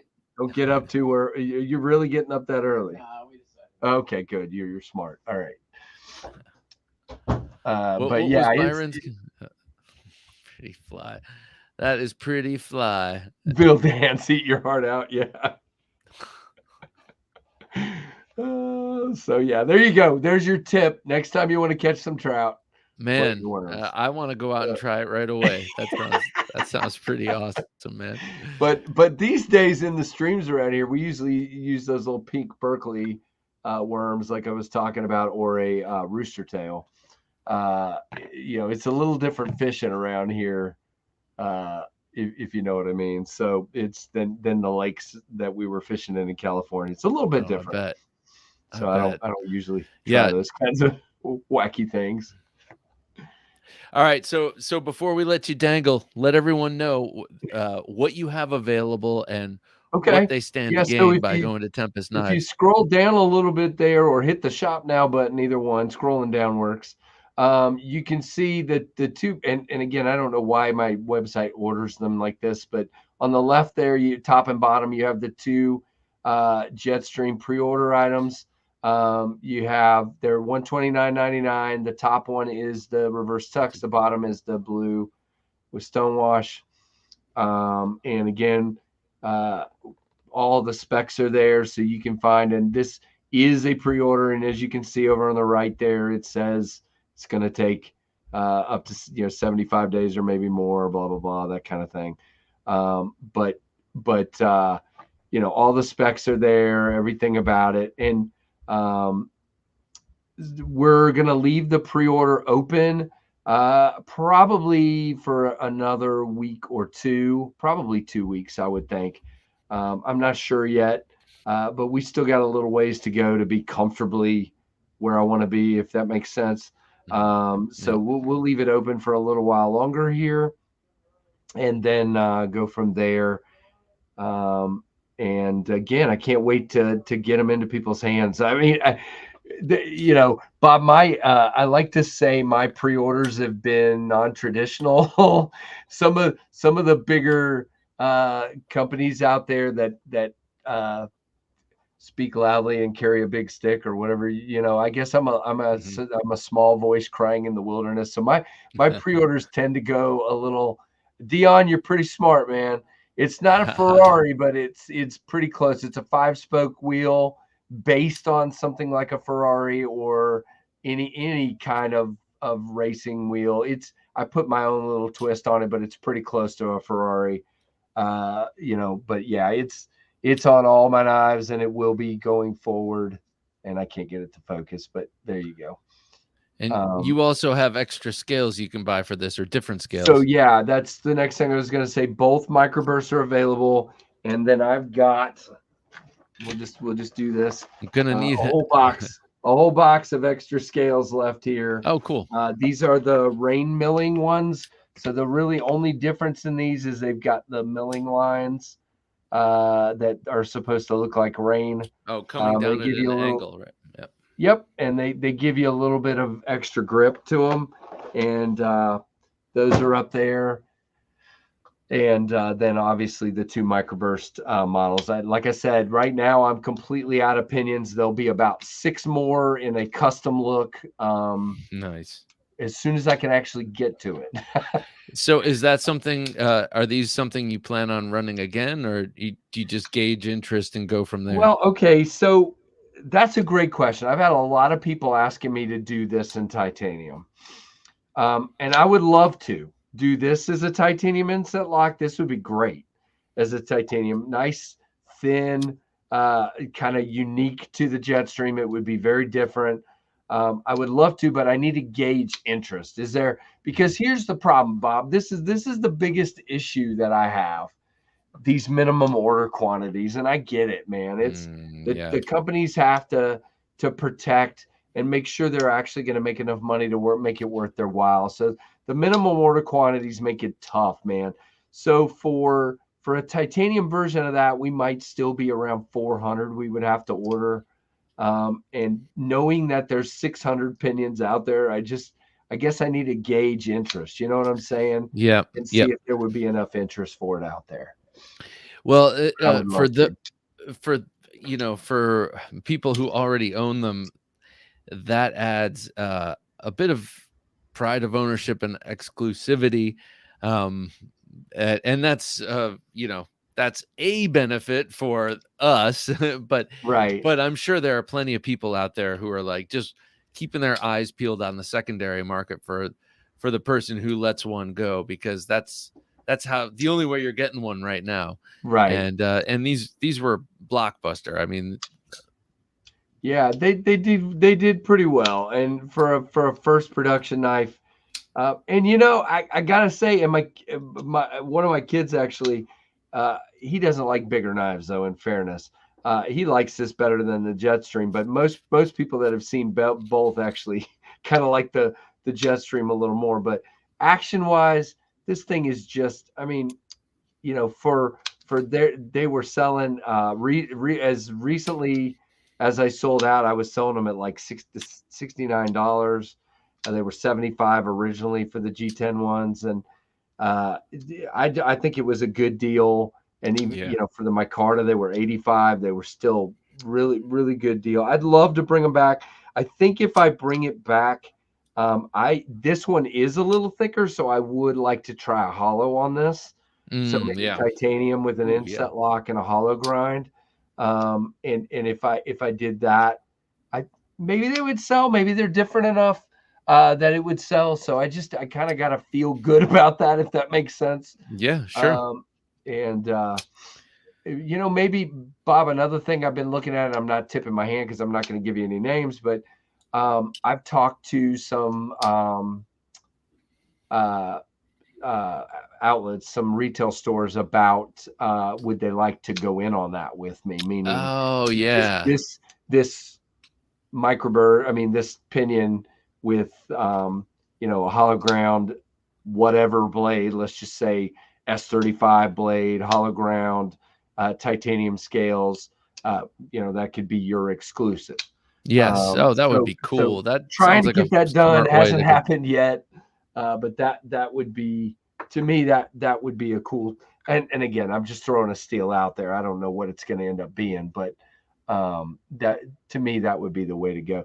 Frank, it's called the microburst. A microburst is a driving rainstorm that comes up very quickly and is very windy. So yes, driving rain was what I was going for. What is okay, what is that weather phenomenon called where is it a downdraft or where you have like an immense like hmm, Well, there's wind something. that comes straight down? Yeah, that's a downdraft. Yep. And Downdraft. and you also get a rain shaft out of that where the wind is blowing like this and you end up with a, yeah. So sorry about Dion that, says, Dion. "Holy boogers! It just started storming here, thunder, lightning, and rain. It was so calm. I think the twist that is it's got to be this conversation. We've had it like that It's here it's too. it's It's my fault. crazy. Oh man, Bob, I had trees all over my yard, all over my, I had a tree on my shed, over my neighbor's fence. Oh man, My driveway just totally washed out and everything else. So yeah, Frank well, does some yeah, really cool pictures. Yeah, very it's cool. been. Yeah, it's fun. Go ahead. Oh, I was just gonna say it's been brutal. But you know, I was looking at the microburst the other day, and I like where you put the and also actually even more so on the Jetstream, but on the microburst and the Jetstream, I like your placement of the stop pin, and you know, it's almost hidden, Yeah, it and gets hidden when it's open, right? Yep. yeah, Yeah, it's hard. You know, and a lot of reviewers don't like where stop pins end up. It's really hard to kind of come up with where that should be.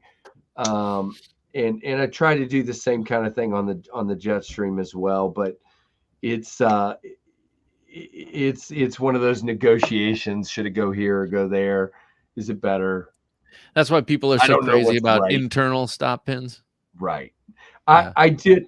Now the believe it or not, I don't know why I changed, but the pinion, just because of how it's because of how slender it is, the pinion isn't, whoa, an internal stop pin. oh yeah, But it's not. I haven't done that on the others, and it just was because I didn't need to do it that way, but I right. did on the pinion because it's so slender. There wasn't a good spot to put the stop pin otherwise.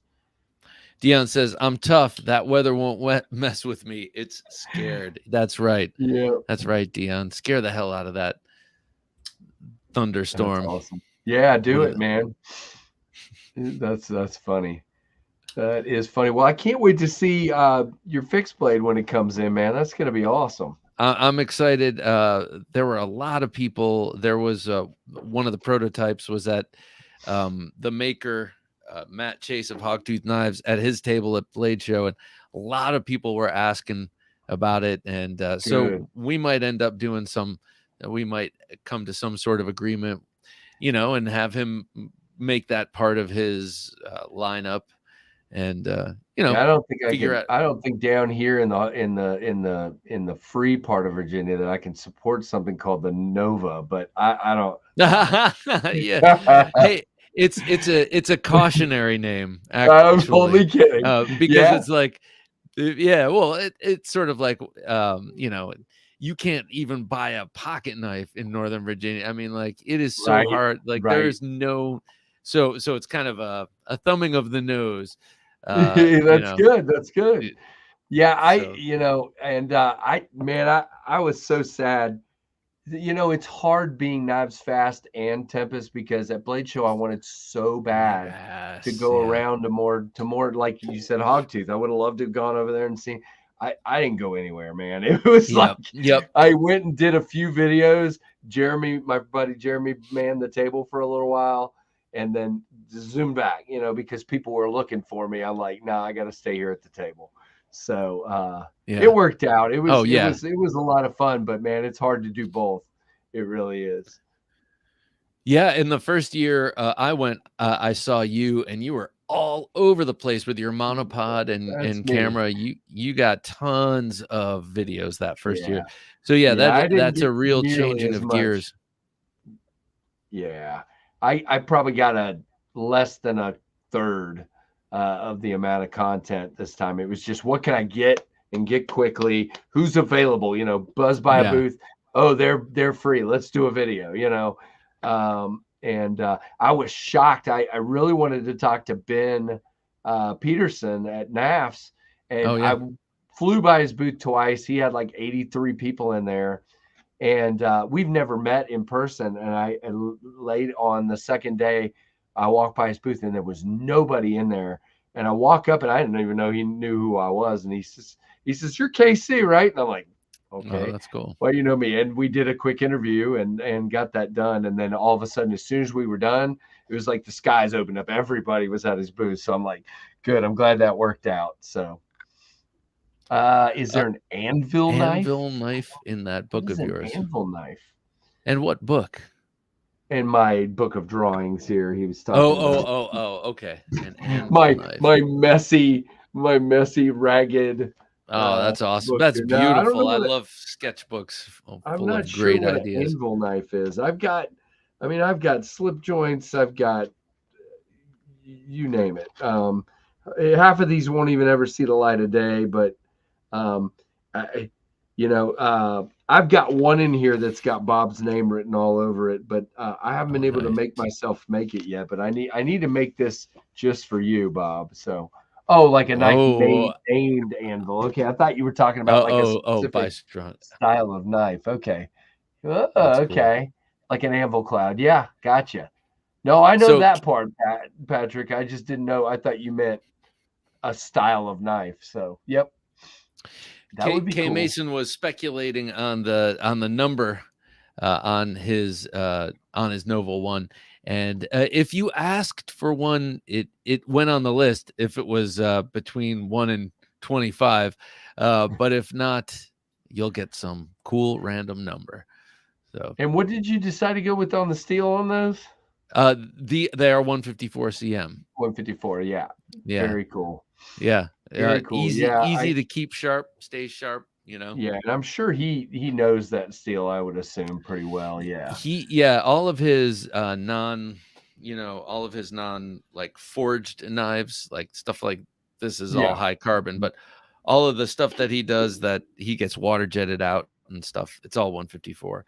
I think a lot of knife makers use 154, even some of the really fine custom knives are still in 154. I think it's great to work with. I think it polishes up beautifully for custom Well, that's makers another who thing. Yep. yeah Yep.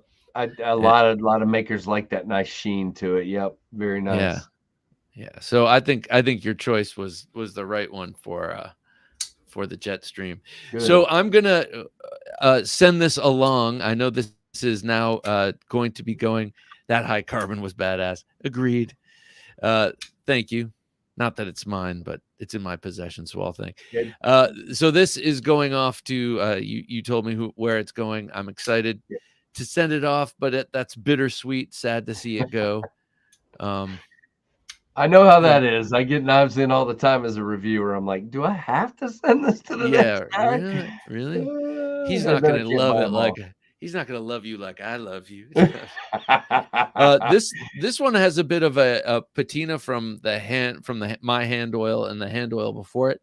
I guess I will leave it on, or what do you do? Windex?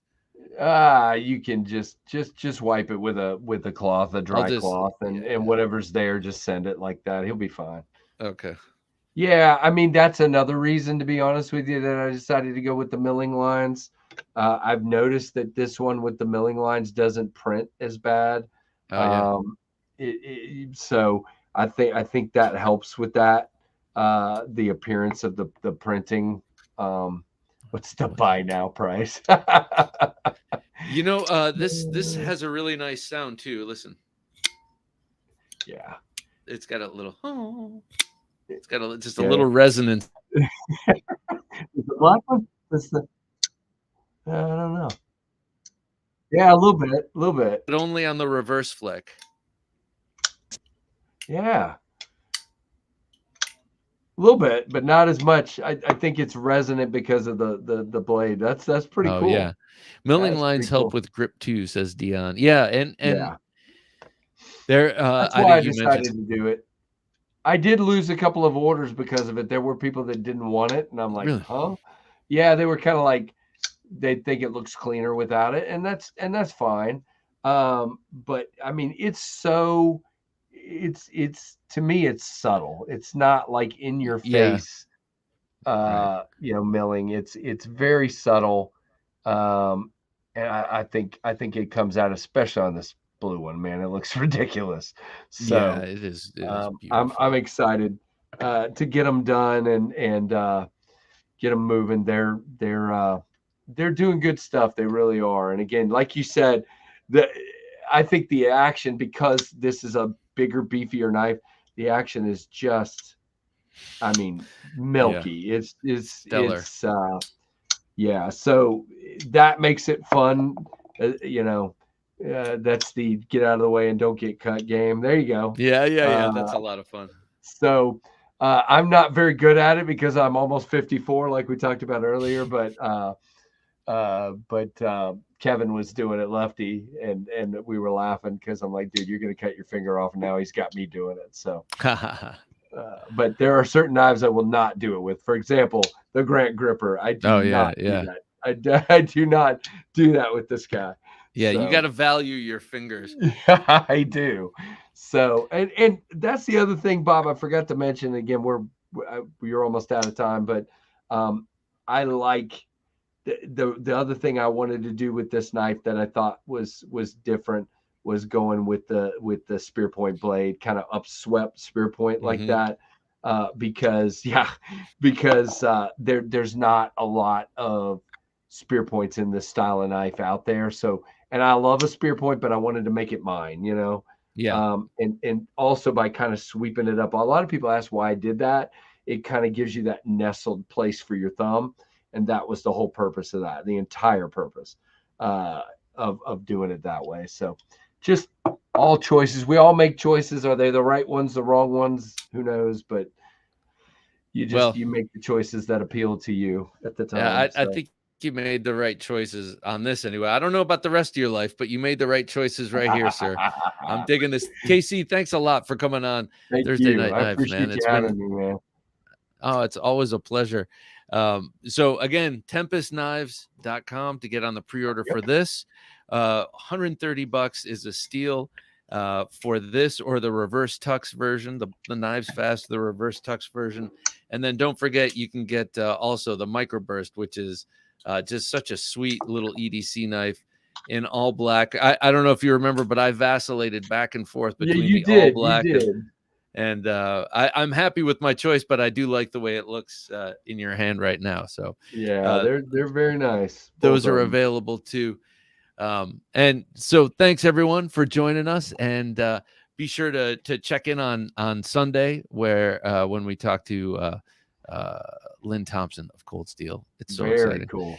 A lot of fun was that interview, and then join us for Wednesday for the supplemental.